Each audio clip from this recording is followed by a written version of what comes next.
क्या आपको अंदाजा भी है कि यूनिवर्स कितना बड़ा है? आपने तो पहले भी सुना ही होगा, लेकिन क्या आप इसको विजुअलाइज कर सकते हैं?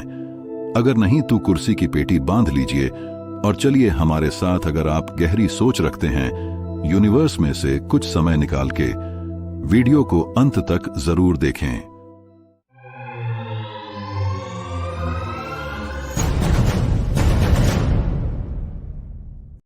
आज हम एक ऐसे सफर पर निकलेंगे जो हमें स्पेस के विशालता को समझने में मदद करेगा। हम इस सफर को देखने के लिए प्रकाश की गति और दूरी का इस्तेमाल करेंगे, जिसे हम पृथ्वी से चंद्रमा तक, पृथ्वी से सूर्य तक, सूर्य से निकटतम तारा अल्फा सेंट्री और मिल्की वे के गैलेक्टिक केंद्र सैजिटेरियस ब्लैक होल तक, मिल्की वे से एंड्रोमेडा गैलेक्सी तक और उसके आगे जाकर निकटतम स्थानीय गैलेक्सी क्लस्टर तक पहुंचेंगे। हम ये भी एक्सप्लोर करेंगे कि माइक्रोवेव बैकग्राउंड रेडिएशन क्या है और वो हमें समय की यात्रा में कैसे 13.7 अरब साल पहले ले जाता है। चलिए शुरू करते हैं। प्रकाश की गति वैक्यूम में लगभग 3 लाख किलोमीटर प्रति सेकंड की रफ्तार से चलती है। मतलब 1 सेकंड में प्रकाश उतनी दूरी तय करता है। ये है ब्रह्मांडीय गति सीमा।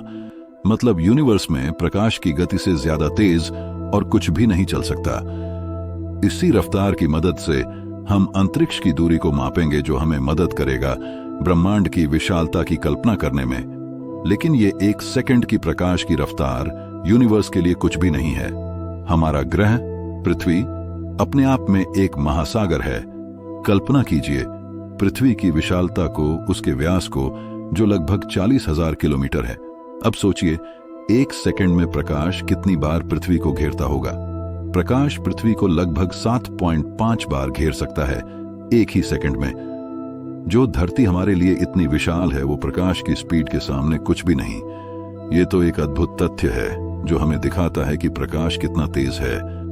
चलिए अब प्रकाश की रफ्तार से हम सफर करते हैं हमारे सबसे नजदीकी सेलेस्टियल बॉडी चांद तक, जो कि 3,84,400 किलोमीटर दूर है। यह सफर प्रकाश की रफ्तार से सिर्फ 1.28 सेकंड्स में ही पूरा होता है। आजकल के अंतरिक्ष यानों से यही सफर लगभग 3 दिन में पूरा होगा, जिसकी रफ्तार 11.2 किलोमीटर पर सेकंड या लगभग 40,231 किलोमीटर पर आवर होती है। आगे बढ़कर हम सूरज की तरफ जाते हैं। सूरज हमसे 14,96,62,053 किलोमीटर्स या 93 मिलियन माइल्स दूर है। प्रकाश का सफर सूरज से पृथ्वी तक 8 मिनट्स 20 सेकंड्स में पूरा होता है। ये दूरी हमें दिखाती है कि हमारा सूरज हमसे इतना दूर होने के बाद भी कितना गर्म है। इसकी रोशनी हमें हर दिन गर्मी और प्रकाश प्रदान करती है और पृथ्वी पे पूरे जीवन की प्रक्रिया को ईंधन देती है। हम जब भी सूरज को देखते हैं, वो हमें 8 मिनट्स 20 सेकंड्स और चांद 1.28 सेकंड्स पहले का दिखता है।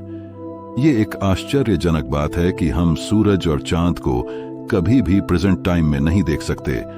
हम हमेशा उन्हें पास्ट में ही देखते हैं, क्योंकि प्रकाश को उतना वक्त लगता है स्पेस में यात्रा पूरी करने को। अब चलते हैं हमारे सूर्य से दूसरे निकटतम तारे अल्फा सेंट्री तक, जो हमारी आकाश गंगा मिल्की वे के एक साथी हैं। ये एक ट्रिपल स्टार सिस्टम है हमारे दक्षिणी तारामंडल सेंटोरस में। इसमें 3 सितारे शामिल हैं, रिगल केंटोरस, टॉलीमन और प्रॉक्सिमा सेंटरी। ये तारा प्रणाली लगभग 4.37 प्रकाश वर्ष पर हमारे सबसे निकट है। इसका मतलब ये है कि प्रकाश जो कि इतना तेज है, वो ये सफर तकरीबन 4.37 साल में पूरा करता है। ये हमें दिखाता है कि हमारे आसपास के दिव्य साथी भी हमसे कितनी दूर हैं। और हम जब इस स्टार सिस्टम को देखते हैं, तो हमें ये स्टार दिखता है जो ये 4.37 साल पहले था। इसका मतलब ये है कि अगर ये स्टार अभी फट जाएगा, तो हमें 4 साल 3 महीने और 7 दिन बाद ही पता चलेगा। अब हम निकलते हैं हमारे आकाश गंगा के गैलेक्टिक एपिसेंटर की तरफ। हमारी आकाश गंगा का डायमीटर लगभग 1 लाख प्रकाश वर्ष, सर्कमफेरेंस 2,50,000 से 3 लाख प्रकाश वर्ष और 1,000 प्रकाश वर्ष की मोटाई है। अगर हम सूर्य से मिल्की वे के केंद्र तक की दूरी प्रकाश की गति से तय करें तो लगभग 26,000 वर्ष लगेंगे। प्रकाश एक सेकंड में 3 लाख किलोमीटर, एक घंटे में 1 अरब 7 करोड़ 92 लाख 52,848.8 किलोमीटर और एक साल में 94.6 खरब किलोमीटर का सफर तय करता है। इतनी ज्यादा दूरी तय करने के बाद भी लाइट को 26,000 साल लग जाते हैं हमारे गैलेक्टिक सेंटर तक पहुंचने में। इतनी विशाल है हमारी मिल्की वे गैलेक्सी। इस सफर में हम पहुंचते हैं एक सुपरमैसिव ब्लैक होल के पास जिसका नाम है सैजिटेरियस ए।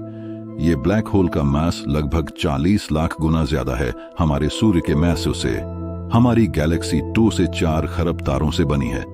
हमारा सूरज जो उन्मई एक तारा है इस ब्लैक होल के चारों ओर घूमता है। इस रेवोल्यूशन में लगभग 22.5 से 25 करोड़ साल लगते हैं, जिसमें सूरज की रेवोल्यूशन की रफ्तार लगभग 8,28,000 किलोमीटर प्रति घंटा है। अगर हम सूरज की रफ्तार को प्रकाश की रफ्तार से बदलें तो ये सफर लगभग 26,000 साल में ही पूरा होगा। ये फिर भी बहुत ज्यादा वक्त है प्रकाश की रफ्तार को देखते हुए, जो अंतरिक्ष की विशालता के सामने कुछ भी नहीं।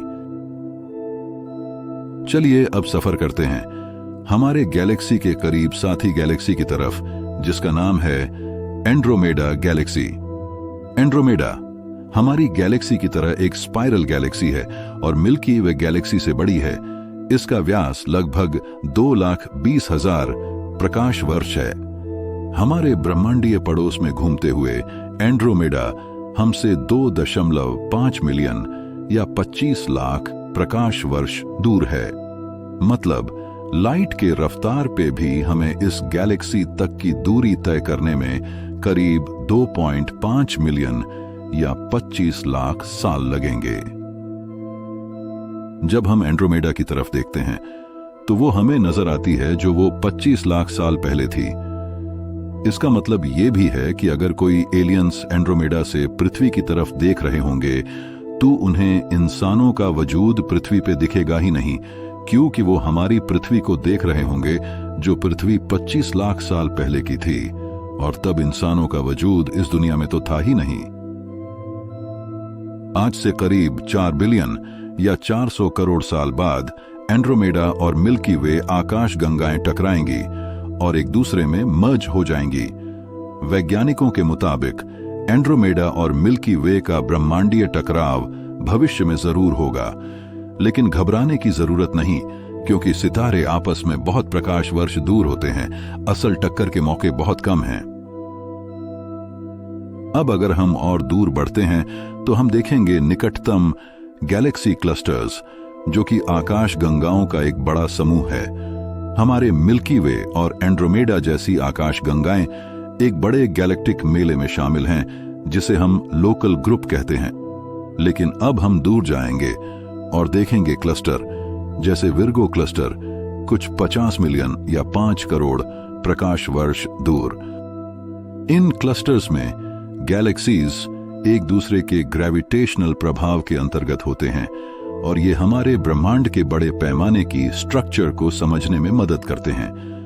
जब हम ये सब क्लस्टर्स की तरफ देखते हैं तो हमें एक कॉस्मिक सिम्फनी का अनुभव होता है, जिसमें अनेक आकाश गंगाएं एक दूसरे के ग्रेविटेशनल प्रभाव में आकर नाचती हैं।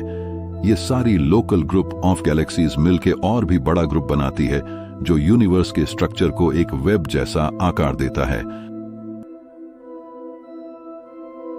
हमारे वैज्ञानिकों के मुताबिक लगभग 2 ट्रिलियन या 2000 अरब गैलेक्सीज ऑब्जर्वेबल यूनिवर्स में हैं। पर क्या इसका मतलब यह है कि इससे ज्यादा गैलेक्सीज या यूनिवर्सेस नहीं हो सकते? इसका जवाब है हां, हो सकते हैं, क्योंकि हमारा यूनिवर्स लगातार फैल रहा है 67.5 किलोमीटर प्रति सेकंड प्रति मेगापार्सेक की रफ्तार से। मतलब अगर आप एक ऑब्जेक्ट की तरफ देखते हैं जो 30,26,000 या 3.26 मिलियन लाइट ईयर्स दूर है, तो यूनिवर्स के लगातार फैलाव से आपको ये लगेगा कि वो ऑब्जेक्ट आपसे 73 किलोमीटर प्रति सेकंड या 1,67,000 मील प्रति घंटा की रफ्तार से दूर जा रहा है।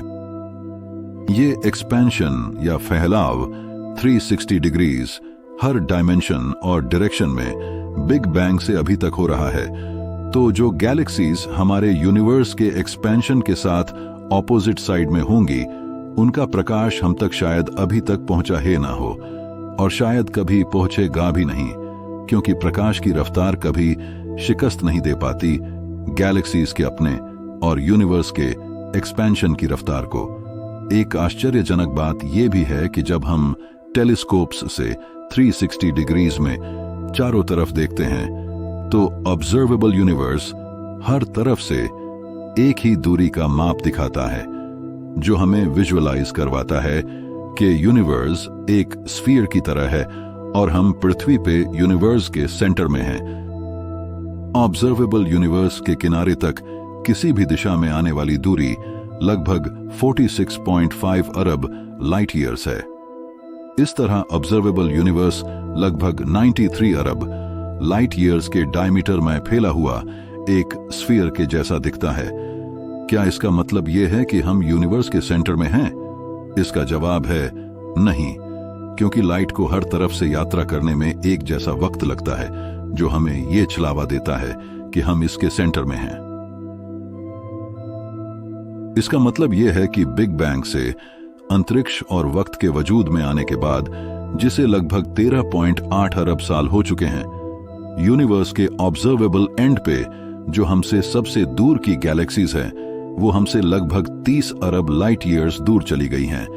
ये थोड़ा कॉन्ट्रडिक्शन और कंफ्यूजन पैदा करता है इसको समझने में। यूनिवर्स की उम्र जो कि 13.8 अरब साल है, और हम जितना दूर तक देख पाते हैं जो कि 46.5 अरब लाइट ईयर्स है, इसकी वजह है यूनिवर्स का एक्सपेंशन, जो हमसे ऑब्जर्वेबल एंड्स की गैलेक्सीज को ऑपोजिट डायरेक्शंस में फैलाता गया 13.8 अरब साल के वक्त में, और वक्त के साथ उनके बीच की दूरी को और भी ज्यादा तेजी से बढ़ाता चला गया, जिसे वैज्ञानिक एक्सेलरेटेड एक्सपेंशन या कॉस्मिक एक्सेलरेशन भी कहते हैं, जो डार्क एनर्जी की वजह से होती है। खैर, वो अपने आप में ही एक मिस्ट्री है जिसके बारे में हम कभी और चर्चा करेंगे।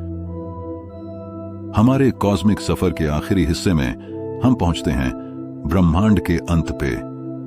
इससे ज्यादा दूर और पुरानी रोशनी यूनिवर्स में हमारे लिए और कुछ भी नहीं। इसका नाम है कॉस्मिक माइक्रोवेव बैकग्राउंड रेडिएशन या CMB।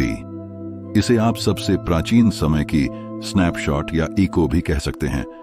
इस अतीत के अवशेष को वैज्ञानिकों ने 1965 में खोजा और पता लगाया इसकी उम्र को, जो कि लगभग यूनिवर्स की उम्र जितनी ही है, पर बिग बैंग के लगभग 4 लाख साल बाद, और पता लगाया इसका तापमान जो लगभग 2.7 केल्विन यानी -270.45 डिग्री सेल्सियस है।